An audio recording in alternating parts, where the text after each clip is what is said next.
Hey guys, I'm back again.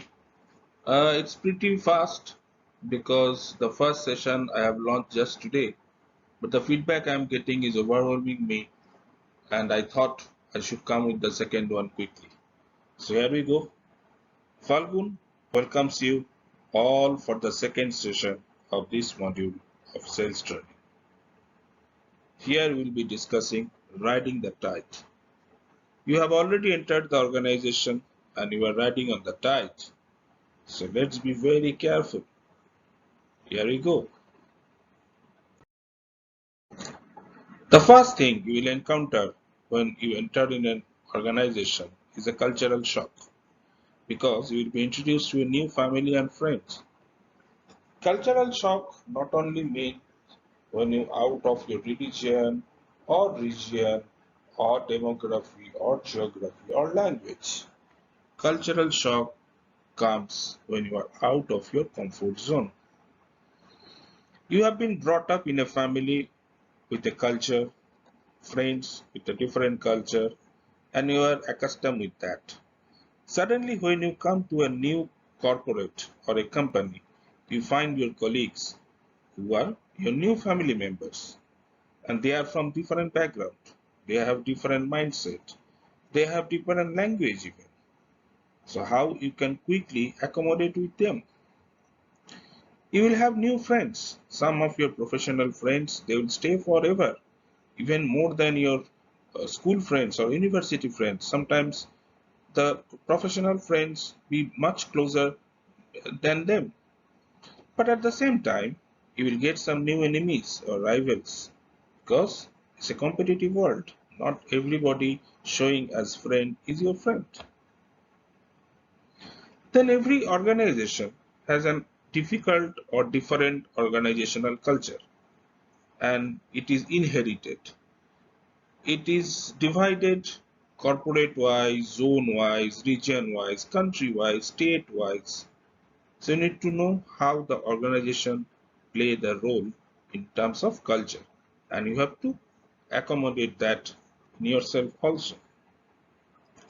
Then you need to know your supervisor as an individual, as a person, as an entity, how he is, what is his need, what is his want, how is his temper, so that you can cope up with him quickly. And then the trade relation of the organization, the brand name, the brand equity, how the company or the brand stands in consumer mind, in customer's mind. Are you the market leader or you are the second or you play on the bottom three or bottom four? So you need to know the role or the position of the company in consumer and customer's mind in trade so that will also build your culture to work within that organization.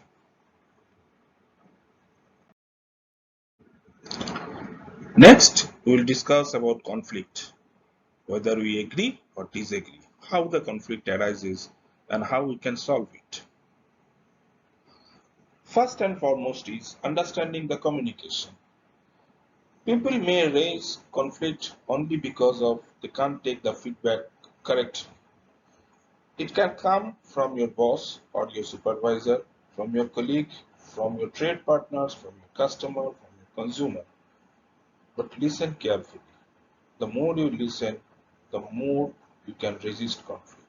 So understanding the communication at the first place is very important.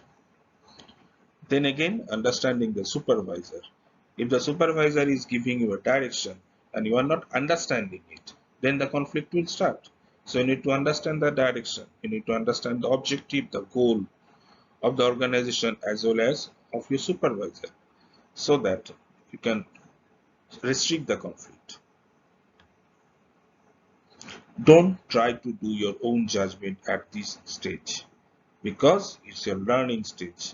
Just follow the direction as I stated in session 1. Agreement and disagreement is part and parcel of your sales career. Most of the time, you should agree with the policies and process of the sales role. Disagreement may happen, but you need to find a way out how to convince the other party to agreement.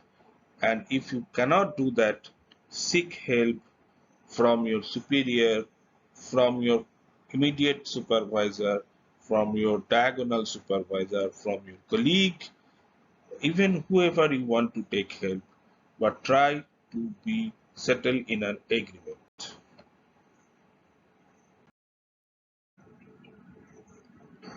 Now the competitors. You have competitors outside and inside. Who are your outside competitor? Your outside competitor can be your competitor brands. The brands which are playing in the same marketplace and offering the same value or same product at the same price. So they are your competitor. You have to be mindful about them. Then there are complementary alternatives. For example, you are in a drink business and you are selling tea leaf or tea bag. So when you are selling a tea bag, maybe 5, 6, 10 companies are also selling tea bag in the same marketplace. But they are not only your competitor.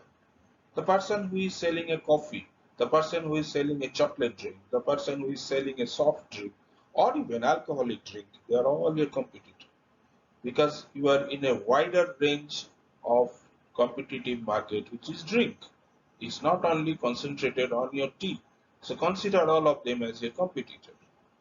Your suppliers could be a competitor also because if the same supplier is supplying different brands or companies who are directly your competitor, then there should be some difference or advantage or disadvantage in your raw material and packing material pricing.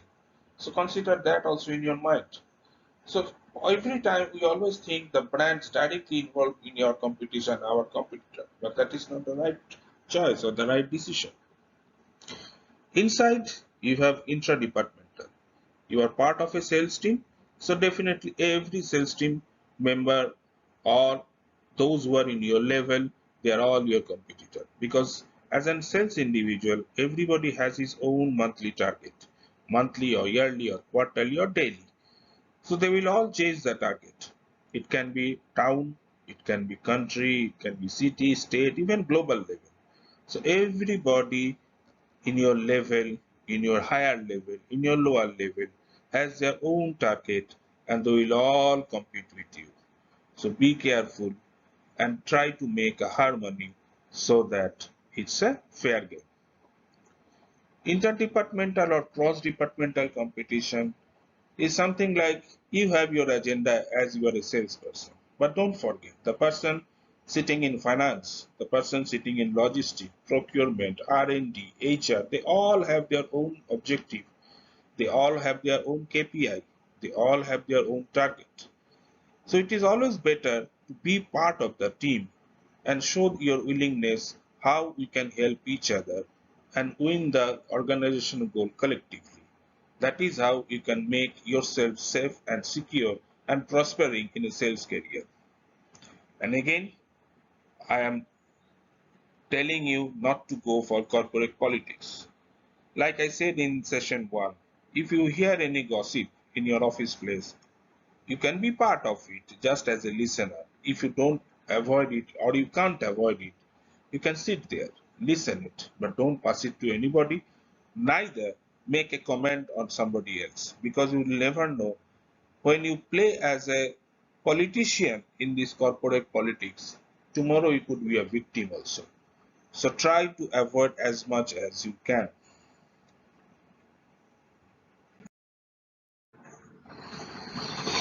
So here we come to an end for the second session. I hope you have all enjoyed it. Thanks for viewing it, and I wish you all the best in your life. And if you like the video, please press the like button, comment, and subscribe my channel for more videos to come and enhance your experience in the sales career. The more feedback, the more comment I'll get, I can make it more useful for all of you. And remember, nobody born as a salesperson, and a very few aim to be a salesperson in their childhood. But sometimes the choice at the later stage, or sometimes the situation makes you a salesperson. So again, always be proud to be a salesperson. Thank you. See you all in the next video.